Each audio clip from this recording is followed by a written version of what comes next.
Amados irmãos, a paz do Senhor Jesus, eu sou o pastor Juari Carlesso, estou aqui para fazer a pré-aula da nossa lição Discipulado Família Cristã.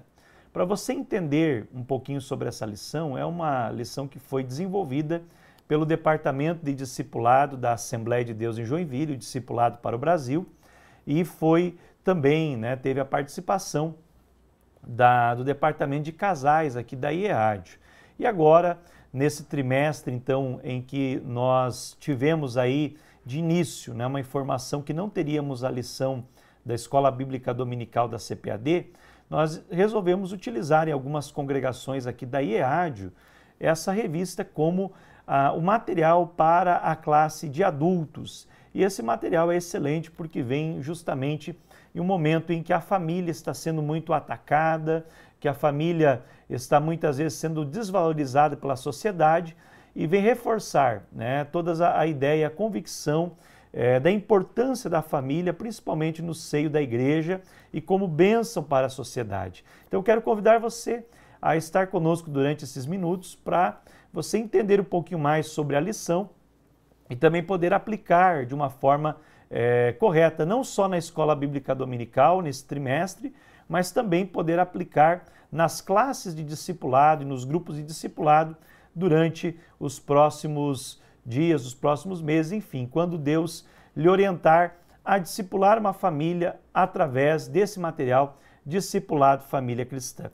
Muito bem, nós estamos aí na primeira lição. A primeira lição ela traz o seguinte assunto: Deus, casamento e família, a família no plano de Deus.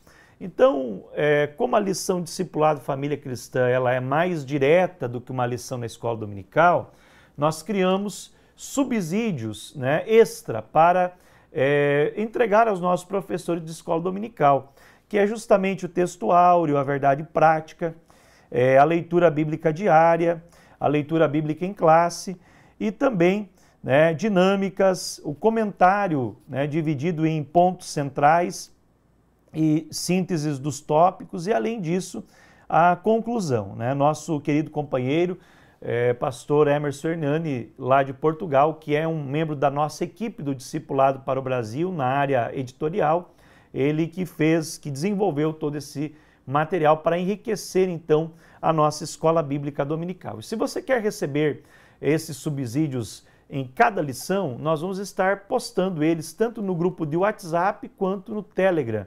E aqui em cima vai aparecer aí o link do Telegram e aqui desse lado o link do WhatsApp. É um link de convite que você pode entrar e fazer parte desse grupo, então, para trocar ideias sobre cada lição, não só restrito à escola dominical, mas também ao discipulado da família cristã.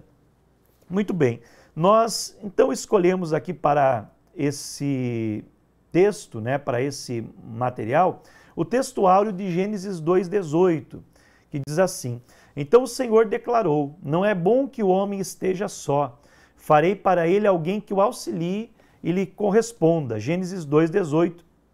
E a verdade prática, o casamento é uma instituição divina criada por Deus antes mesmo da queda humana no pecado.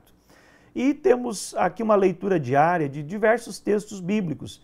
E eu quero orientar você, professor, antes de você ministrar essa lição, ler pelo menos 4 ou 5 capítulos da Bíblia. Leia o capítulo 1 de Gênesis, o capítulo 2 de Gênesis, o capítulo 19 de Mateus, o capítulo, daí Salmos 127 e 128. Você lendo esses textos bíblicos, você vai ter uma noção panorâmica da ideia central da lição. Então nós iniciamos a lição com uma introdução falando da crise das instituições, visto que as instituições estão em crise e é uma tendência desse mundo pós-moderno, dessa modernidade líquida, em que tudo se liquidifica e aquilo que é sólido sofre uma pressão muito grande, uma erosão muito grande. E as 3 instituições mais atacadas por essa onda da liquefação, podemos dizer assim, são as instituições da política, todas as instituições que envolvem a questão política, no sentido mais humano, e também falando da instituição igreja e a instituição família. Essas três instituições são as mais atacadas hoje na nossa sociedade, né, principalmente pelos movimentos de vanguarda, movimentos de marxismo cultural, e por isso, mais do que nunca, nós temos que trabalhar em prol da família e defender as famílias, os valores da família, porque justamente essa visão de, podemos dizer assim, de relativismo, ela quer destruir principalmente a família, destruindo a família, atacar a religião, ou seja, a igreja. E aí nós vemos que a família ela tem sofrido ataques externos, que são esses que eu falei, e ataques internos. Porém, meus amados irmãos, o que nós temos é a Bíblia Sagrada como manual de instrução. O manual de instrução para a vida do ser humano é a Bíblia. A Bíblia, ela revela o nosso passado, ela dá orientação para o nosso presente e ela revela o futuro da humanidade. A Bíblia Sagrada traz para nós, então, o manual do fabricante, né? Deus, quando criou o homem, ele deixou o manual, que é a Bíblia, para que nós possamos nos conduzir e sermos felizes aqui na terra e vivermos a vida eterna com ele. Portanto, a base para a família, para os servos de Deus, para os cristãos, é a Bíblia Sagrada. E nós vamos ver que a Bíblia fala sobre o casamento. Então, o primeiro tópico aqui que nós temos é sobre justamente Deus e o casamento, né? E nós vemos que o ponto central é que a Bíblia é a única resposta de Deus para os problemas da sociedade. Então, o que é o casamento, né? O casamento, ele é uma instituição divina, ele é uma instituição sagrada pela sua própria natureza, porque Deus criou o casamento antes da queda do homem. Então, antes do pecado, Deus instituiu o casamento, quando ele fala que não é bom que o homem esteja só, eu vou fazer para ele alguém que o auxilie e lhe corresponda. Na tradução revista atualizada, fala de uma adjutora idônea, ou seja, uma ajudadora que seja da mesma espécie que ele. Na Almeida Revista Corrigida fala que diz, olha, eu vou criar alguém que lhe ajude e lhe complete. Em razão da incompletude que é natural do ser humano, tanto o homem como a mulher, tem um vazio que precisa ser preenchido, né? Além do vazio no espírito e na alma que é preenchido por Deus, mas na alma nós temos um vazio que é preenchido pelo outro, né? Alguém que nos complete. E Deus criou o casamento justamente para o nosso bem, para que o homem seja completo com a mulher e a mulher seja completa com o homem. E aí ele conclui que serão dois em uma só carne. Essa correspondência ela é tanto física, ela é emocional e é espiritual, e isso faz com que o ser humano se complete. Então, primeiro, Deus declara que o casamento era muito bom. Você vai ver em Gênesis, né, no capítulo 1, versículo 4, versículo 10, versículo 12, versículo 18, versículo 21 e 25, que ao criar cada elemento da natureza, Deus disse que era bom. Mas ao final do 6º dia, após criar o homem, criar a mulher e instituir o casamento, Deus declarou no versículo 31 que era muito bom. Então veja que esse é um dos pontos-chave da nossa lição. O casamento é algo instituído por Deus, é a célula máter da sociedade, porque traz realmente a completude e a estabilidade para o ser humano de uma forma geral. Também vemos que Jesus ele confirma o casamento quando ele, lá em Mateus 19, do 3 ao 9, ele fala justamente, responde à questão do divórcio, onde os fariseus tentam pegá-lo em palavras, né, dizendo que, tentando justificar a lei do divórcio instituída por Moisés. E Jesus diz que Deus, ele tolera o divórcio, mas ele não aprova, né? Ele deu o divórcio pela dureza do coração deles, mas no princípio, Jesus disse, não foi assim. Então Jesus ratifica o princípio, a criação. Deus criou um homem para uma mulher para um homem, e os dois instituem o casamento, e a partir do fruto dessa união surgem os filhos que formam a família. Então o plano de Deus nunca é o divórcio, mas o plano de Deus é justamente a união da família. E alguns conceitos também interessantes do casamento, né? O casamento, ele é a base para a sociedade. Nós vemos aqui que o casamento, ele é a união de um homem e de uma mulher que os liga moral e legalmente por toda a vida e exclui o relacionamento íntimo com qualquer outra pessoa. Outra definição de casamento é: o casamento é o compromisso de um com o outro e ambos com os princípios de Deus, e promove a estabilidade e a segurança da família. Veja que um casamento alicerçado, ele traz segurança, tanto para o homem como para a mulher e para os seus filhos.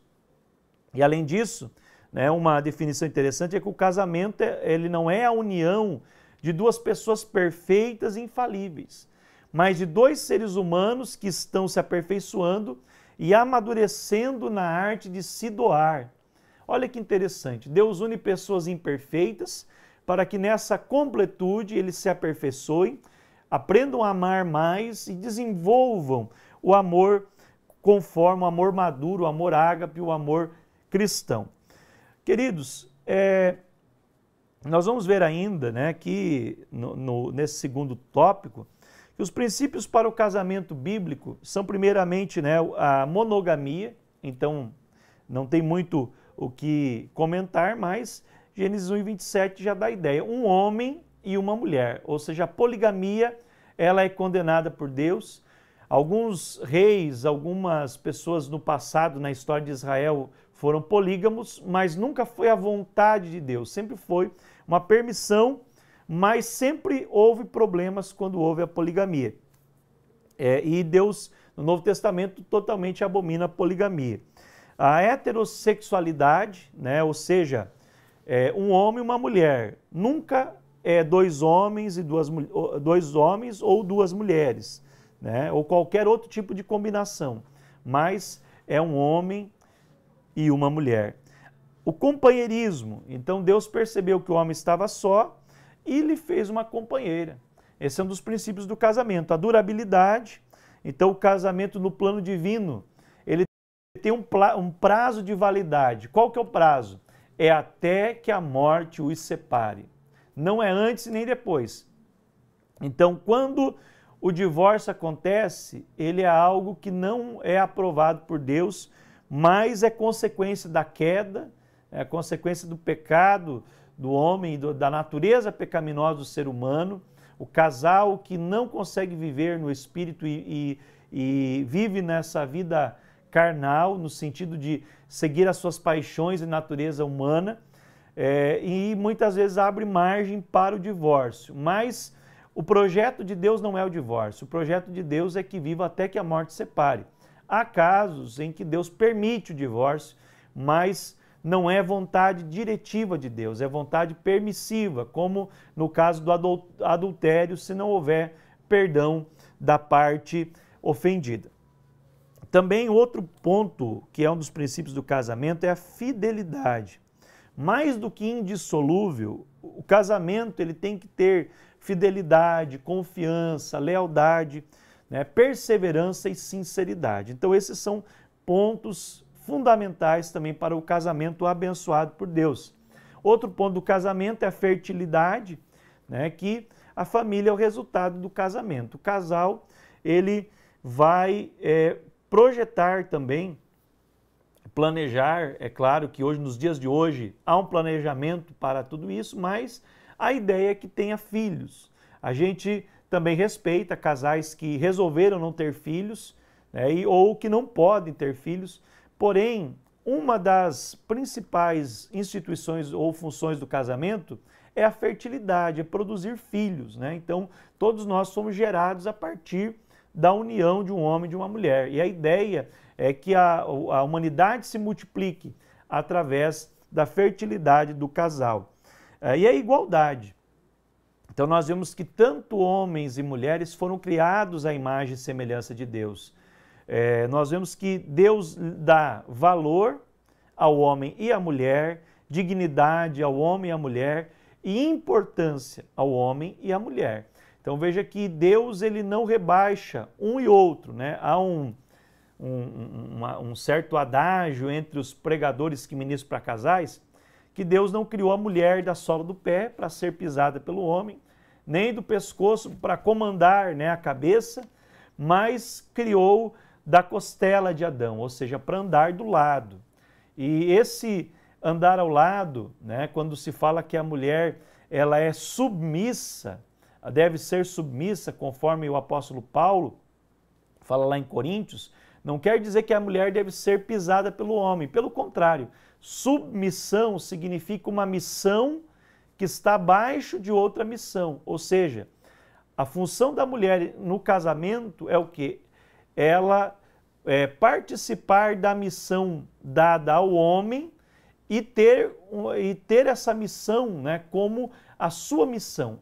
Ela está debaixo da mesma missão que o homem e, portanto, Deus deu papéis e funções diferentes. E isso vai ser falado melhor nas próximas lições. Nós temos aqui a lição do papel do homem, do papel da mulher, que vai ser a lição 4, a lição 5, que vão falar um pouquinho mais sobre esses assuntos. E com base, né, em tudo isso, nós vemos que a vida em família ela é uma bênção de Deus. E nós podemos ver que a família, ela o casamento em si, ele é a base para a sociedade, ela é uma instituição que traz para os pais e filhos abrigo, companhia, alegria, felicidade e proteção. Então o casamento é uma bênção. Ele é uma bênção porque o ser humano que vive por exemplo, em outros formatos de relacionamento, ele não tem a mesma segurança, a mesma estabilidade do que o casamento, além de ser, né, algumas junções entre homens e mulheres também são pecaminosas. Então Deus, ele ama o casamento e ele tem a bênção sobre o casamento. Nós também vemos que os filhos que vivem com pais unidos, eles são crianças que crescem, tornam adolescentes e adultos e têm uma vida emocional mais estável. Eles encontram abrigo, né, como eu já falei, companhia, alegria, fidelidade e proteção. Então, para resumir isso, né, o que é a família? A família é um grupo de pessoas relacionadas entre si por laços de parentesco através do matrimônio e como pais e filhos que vivem também em uma mesma residência. É o caso dos filhos que ainda não têm a sua vida própria, né? Não saíram do ninho. E Deus, quando criou a humanidade, ele criou um jardim para o homem viver, para o ser humano viver, a humanidade viver. Da mesma forma, na instituição do casamento, o lar, ele é o jardim, onde o ser humano pode viver em paz e harmonia. Você talvez pergunte, mas o meu casamento não é feliz, o meu lar não tem paz, é um lar em guerra. Então o casal precisa se voltar para o Senhor, precisa de uma conversão verdadeira a Deus e um ao outro, para que possam fazer com que esse ambiente se torne um ambiente de paz. Porque quem cria o jardim do Éden no nosso lar somos nós mesmos. É através das nossas atitudes, das nossas ações, reações, de como nós lidamos com as situações. E nós vemos que Deus, ele tem promessa de um lar abençoado. Nós vamos ver aqui, né, que Deus, ele coloca, então aqui como promessa para a família, você vai ver que tem 2 salmos que eles trazem a receita, né, para que a família tenha um lar abençoado. O Salmo 127 e o Salmo 128. Então nós vamos ver que o Salmo 127, ele mostra a edificação, a proteção e a providência e a permanência da família.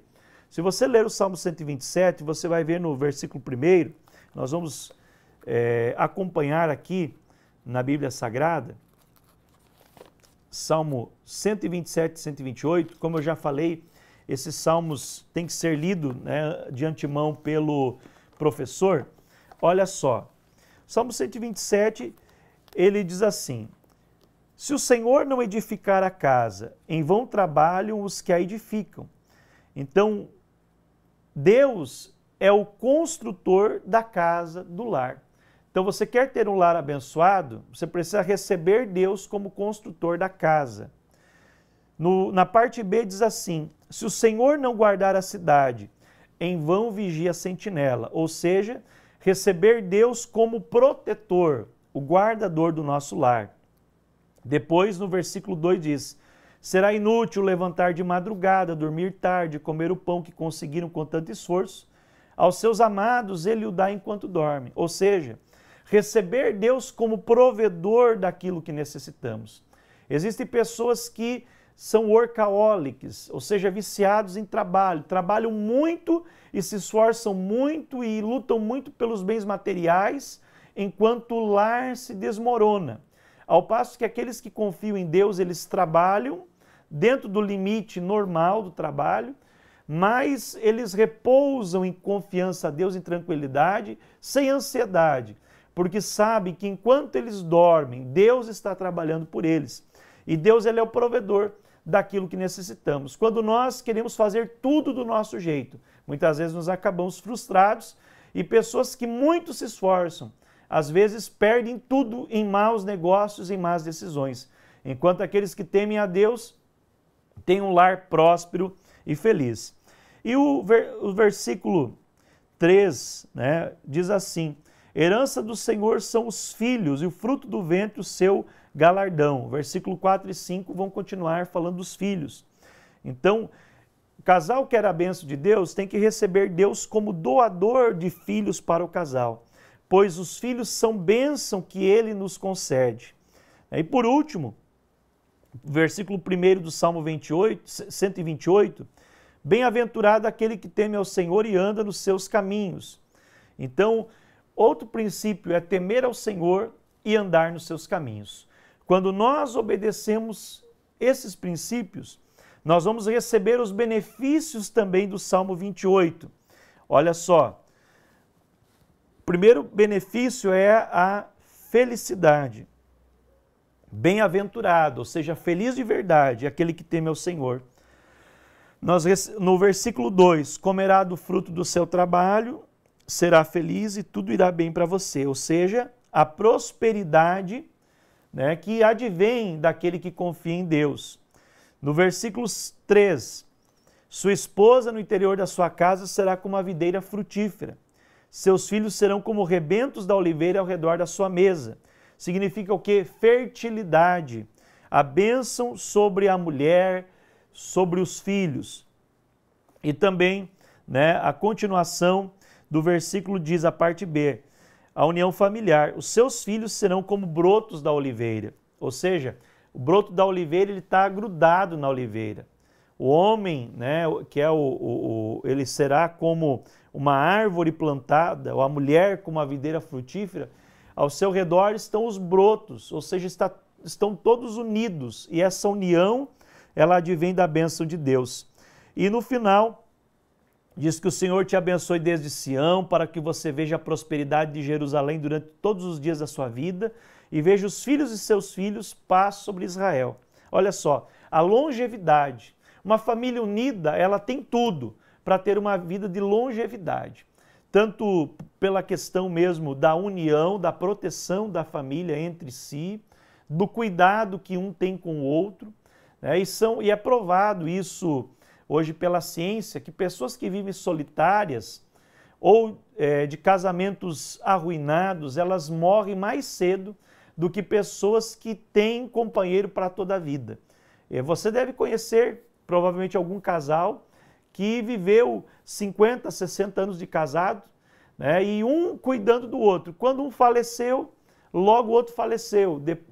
Um ano de diferença. Eu tenho essa experiência na casa do meu avô, tanto materno quanto paterno, né?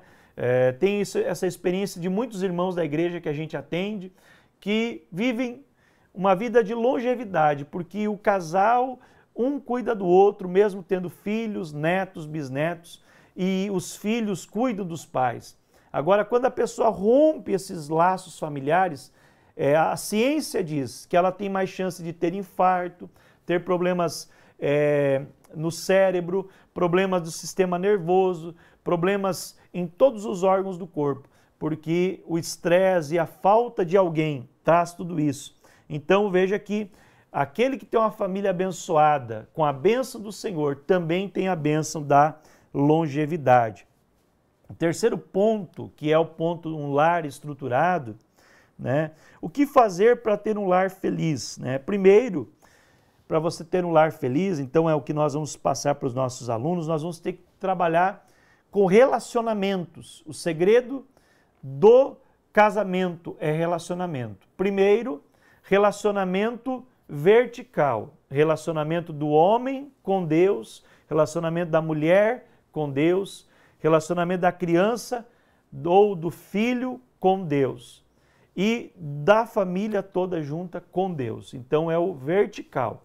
Depois vem o horizontal, relacionamento do homem com a mulher, da mulher com o homem, do homem com os filhos, da mulher com os filhos, dos filhos com a esposa, com a mãe, com o pai e entre todos. Então é um entrelaçado de relacionamentos que a família tem que ter para que tenha um lar feliz. Então esse é o segredo para que haja a bênção de Deus, né? Tem que ter um bom relacionamento. E nós vamos ver aqui uma tabela que trabalha o relacionamento pessoal com Deus e o relacionamento pessoal dos membros da família. Então você pode até projetar essa tabela, né? Escanear ela aqui da lição, também nós podemos colocar nesses subsídios aí, uma tabelinha que você pode trabalhar com os alunos em classe. Relacionamento pessoal com Deus. Ame o Senhor seu Deus, está a referência aqui do Evangelho de Mateus capítulo 22, e busque-o. Isaías 55:6, buscar o Senhor enquanto se pode achar. Estude a Bíblia diariamente, então tem vários textos que falam do estudo da palavra. Ore constantemente, tem alguns textos que falam da oração. Seja fiel ao Senhor. Então esses são princípios do relacionamento vertical do ser humano com Deus. Agora o relacionamento pessoal com os membros da família. Então, primeiro, todos devem amar uns aos outros, é o segundo mandamento, amar o próximo como a ti mesmo. E o nível de intensidade desse amor ao próximo, ele deve ser maior com aqueles que estão no círculo de proximidade mais próximos. Então, primeiro é a esposa, né, para o esposo, depois os filhos, depois os parentes, depois ou família, né, mais imediata, depois os parentes, aí vem a comunidade, né, a sociedade, a igreja de uma forma geral, mas primeiro é dentro de casa que deve se exercitar esse amor. Depois o marido com a esposa trabalhar o amor incondicional. Por quê? Porque se houver rixas, atritos e não houver liberação do perdão, é o que diz o texto bíblico aqui, as orações do casal podem ser interrompidas, né? Não pode ter um bloqueio na oração, se não houver o mútuo entendimento. E o relacionamento do marido com a esposa, ele deve se doar incondicionalmente para a mulher, como Cristo deu a sua vida para a igreja. O relacionamento da esposa com o marido, a ajudadora, né, submissa, aquela que vai auxiliar o seu marido, ainda que há maridos que muitas vezes eles não têm sabedoria. Mas a Bíblia coloca um ponto importante, que a mulher sábia edifica a sua casa. Uma mulher sábia evita a destruição da sua família. Você pode ver o exemplo da esposa de Nabal, né, Abigail, que quando ele afronta Davi e Davi vem com o seu exército com fúria para destruir, né, acabar com Nabal e toda a sua descendência, Abigail sabe da notícia e ela vai até Davi, se antecipa e com sabedoria ela consegue desviar a ira de Davi, de Nabal, que era o esposo de Abigail, e de toda a casa de Nabal, toda a família. Então veja que Abigail conseguiu, com a sua graça, que ela conseguiu com a sabedoria que Deus deu para ela, desviar a ira da sua casa. Então a mulher, ela precisa ter essa sabedoria. O homem tem que se doar, tem que ser o cabeça, conforme Cristo é a cabeça da igreja, né? O homem é a cabeça da mulher.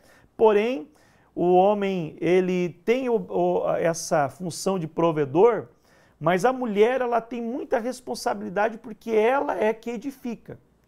Ela que tem a graça para fazer a conciliação dos relacionamentos dentro da família, e isso Deus deu como um dom para a mulher. E o relacionamento dos pais e filhos, ou seja, os pais, eles são instrutores dos filhos. Instruem no sentido verbal, no sentido do ensino, da repetição do ensino, conforme Deuteronômio 6, do 6 ao 9, primeiramente nos caminhos do Senhor, ensinando a educação, ensinando os valores, que isso não é responsabilidade da família e nem da igreja, mas responsabilidade dos pais. E então, eles, como fruto dessa semeadura, né, instrui o menino no caminho que deve andar, e até quando envelhecer, não se desviará dele, diz Provérbios 22 e 6.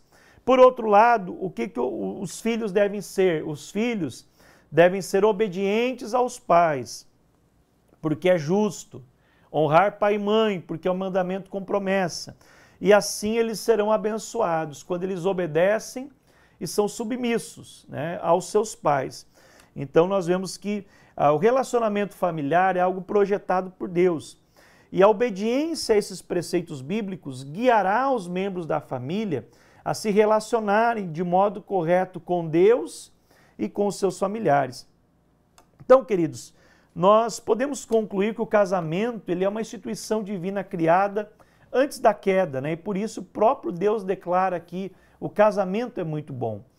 E que o primeiro passo para, né, um casal, para um homem e uma mulher estabelecerem uma relação sólida é através do casamento.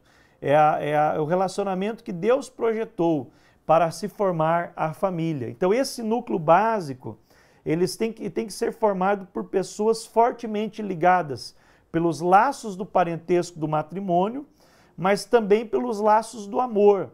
Muitos pais também que adotam filhos, né? Eu tenho o filho do coração, então o laço tanto sanguíneo quanto o laço sentimental, ele faz com que essa ligação se torne forte e o matrimônio seja fortalecido, a família conviva com paz e isso gera a bênção de Deus.